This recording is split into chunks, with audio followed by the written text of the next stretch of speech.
In his opening paragraphs, Dom Gueranger teaches that man cannot understand history without an eye on the supernatural. Let us now continue with his Christian sense of history. History must therefore be Christian if it wants to be true, for Christianity is the complete truth. Every historical framework that sets aside the supernatural order in its exposition and appreciation of the facts is a false framework. It does not explain anything and leaves the annals of humanity in chaos and in permanent contradiction to all the ideas that reason forms about the destinies of our race here below. It is because they have felt this that the historians of our day, who do not belong to the Christian faith, have let themselves be led into such strange ideas when they have sought to provide what they call the philosophy of history. This need for generalization did not exist in the times of paganism. The historians of the Gentiles had no overview of human history. The idea of homeland was everything to them. From the author's tone, one would never imagine that he was in the least bit caught up in any affection for the human species considered in itself. Moreover, it is only with the advent of Christianity that history begins to be treated in a comprehensive manner. Christianity, by always taking into account the supernatural destinies of the human race, has accustomed our spirit to see things beyond the narrow circle of a selfish nationalism. It is in the age of Jesus Christ that human fraternity has revealed itself, and only since then has general history become the object of study. Paganism, if it had ever been up to the task of writing a complete history of the world, would never have been able to write more than a cold statistical study of facts. It has not been sufficiently noted that the Christian religion created the true science of history by giving it the Bible for its base.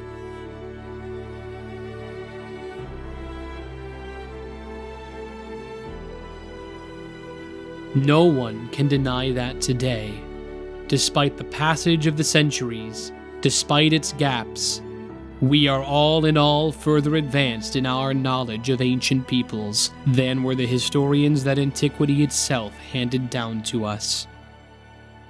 Thus, the non-Christian authors of the 18th and 19th centuries have borrowed the mode of generalization from the Christian method, but have directed it against the Orthodox system. They felt early on that, by taking hold of history and conforming it to their own ideas, they were dealing a harsh blow to the supernatural principle. So true is it that history testifies in favor of Christianity.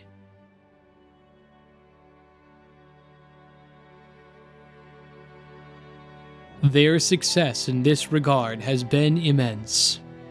Not everyone is obliged to follow and appreciate a sophism, but everyone understands a fact, a series of facts, above all when the historian possesses that particular tone which each generation expects of those it privileges with captivating it. 3 schools have taken turns in exploiting the field of history, and, at times, they have done so simultaneously. 1. The fatalist school. One could say the atheistic, which sees only necessity in events and shows the human species grappling with invincible chains of brutal causes followed by inevitable effects. 2. The humanitarian school, which prostrates itself before the idol of the human race, proclaiming its progressive development with the help of revolutions, philosophies, and religions. This school quite freely consents to admit the action of God at the beginning as giving humanity its principle. But once humanity is emancipated, God lets it go its own way, and it advances in the way of an undefined perfection, stripping itself along the way of everything that could be an obstacle to its free and independent progress. Finally, 3. The Naturalist School. The most dangerous of the three, because it offers a semblance of Christianity in proclaiming on each page the action of divine providence. Its principle is to constantly minimize the supernatural element. For this school, revelation does not exist. Christianity is a happy and beneficial occurrence in which the action of providential causes appears.